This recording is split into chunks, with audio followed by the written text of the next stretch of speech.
not in front of a crowd. 2 summers ago, I was working out in Indianapolis, so I got to play with their guys. We didn't think we'd ever be in the same conference, so it's pretty cool that I get to go back, though. What is your impression? What do you tell the guys about the gym that people have seen for so many years? It just feels like basketball. You know, it's got that Hoosiers feel. That's where it was filmed, and you know, it's just got an old school feel to it. And you know, I told them that the hoops are really nice, so Ethan will like that. Out of the players, your dad said that they wouldn't bring it. He wouldn't bring a tape measure, but maybe one of the players might bring a tape measure to make sure they do the Hickory moment. Or will you guys? Are you past that? You too cool for that? We're too cool for that. But what about getting past bouncing back? You looked at the film. You know what went wrong. What does it matter? Just knocking down shots or changing things up schematically for you guys? You know, we just didn't play our best basketball. You know, we missed a lot of free throws and a lot of threes that we normally make. So you know, we can't look back at it too much. We just got to move on and you know continue to play our basketball. We had a couple mistakes defensively and we rebounded it well. It just wasn't our game, and we got to get back and get a big one against Butler. I know you're moving forward, but looking back on the last 8 minutes of the game, how frustrating is it, or what did you learn from that stretch that maybe it won't happen in the future? You know, we just didn't get our best looks. You know, I thought we just kind of stood around a little too much, and we went away from what we were doing at the beginning of the game, which was really moving without the ball and getting great looks. And, you know, we kind of broke down a couple times defensively. We weren't on the same page. We're in the wrong defenses, and, you know, we just got to get all that together, and we're a mature enough team to realize that that's important. Now, you got a huge one Sunday. Any peeking ahead there? But, you know, Butler can't take anything like that. Oh, no. We haven't even really thought of Villanova. We're thinking on Butler. I mean, they're a really good team. You know, they haven't won a lot of games in the conference, but they're capable of beating anyone. They've played some really close games at home. Took Villanova to overtime. So, you know, you gotta focus on one game at a time, or else you're going to get yourself in trouble. Did you say you practiced with some of those guys back then? You've seen the film, I'm guessing? How many times have you seen the film? I've seen it about 3 or 4 times when I was young. You know, but we're going to get to play in that memorable arena, so that's a lot of fun just to think about, you know, the history behind it and everything. So we're certainly looking forward to it. And you've never been there?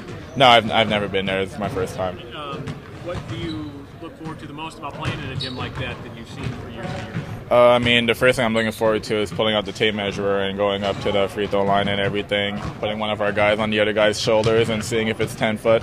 I mean, we really got to focus on this game. It's a big one for us, obviously, especially if we're trying to keep pace for that #1 spot in the Big East. So, you know, everybody's locked in, everybody's focused on what we have to do to get a victory. So Austin on Artino, maybe? On Jeffrey. Okay. Yeah.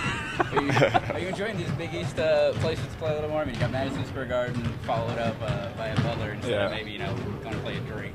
I mean, yeah, certainly, especially with like the historic venues that we get to see each and every single time that we're out. The cities are obviously really different from, you know, Carbondale to New York City. Obviously, that's a drastic difference, but you know, all that stuff is neat, but if we don't get victories, I mean, it really means nothing. We really got to focus on what we got to do, and Butler's just the next step on what our goal is. Doug was talking about, you know, down the stretch, it wasn't so much about what St. John's did, it was what you guys did. Is that fixing you? Is that what you guys have been focusing on? Certainly. I mean, I think we more or less beat ourselves. Obviously, we're not trying to take any credit away from St. John's. They had a great game plan, and they played really well, but we felt like if we had changed a few things down the stretch, and we would have a better shot at winning that game. And you know, the past couple of days, guys have come in the gym. They've shot a ton. We've been really focused on what we have to do defensively in order to get better. So we were just really trying to fix ourselves and understand what we do well and keep playing to those strengths. It's most likely Austin Jeffrey. I'll let those guys handle that. No, you know, obviously it's an exciting week for those guys. You visit 2 of the more historic basketball arenas in the United States inside of 4 or 5 days. So it'll be fun for them to go over the shoot around tomorrow. But what's really important is the game we're playing tomorrow night. We got to find a way to get back on track and get a victory. I'm sure you've seen the movie. Any idea how many times you watched that Hoosiers film? Oh boy, I've seen it quite a few times. Obviously, if you're a basketball guy, that's got to be one of your all-time favorites, and it is mine. That was obviously a great show. And I did read that you have been there before, and not a pleasant trip for you. It was not a good trip. I think it was one of their Sweet 16 years when Coach Licklider was a coach, and it was either my first or second year at Northern Iowa, and we got beat pretty good. And it was one of those was out of reach by halftime, so it wasn't a great experience. And I'm hoping tomorrow night will be a lot better. The stretch that you had against Butler the first time around, that was unbelievable. The way everything was working for you. What did you learn though about Butler? Maybe aside from that unbelievable stretch. You know, really, except for a couple games in conference play, they've been very, very competitive. And I think I've read somewhere where they've led 5 or 6 of their 10 losses. They've led in the second half, and that's really incredible. I mean, they're right there. Coach Miller's still got them playing a very competitive brand of basketball. They're very fundamentally sound defensively. And, you know, they rely on Dunham to make shots for him. And when teams have been able to take him away, they've had success. When they haven't, it's been a great game. So that's going to be our challenge, is to try to do everything we can to keep him in check. How do you stop a guy like Dunham with the variety of shots he can put up there? Well, it's very difficult because he shoots challenge shots and he makes challenge shots. And the key is we have to make sure that he has to work really hard to get those shots. So as the game wears on, hopefully we wear into him. He's played a lot of minutes on the year. Obviously, he's on the move all the time.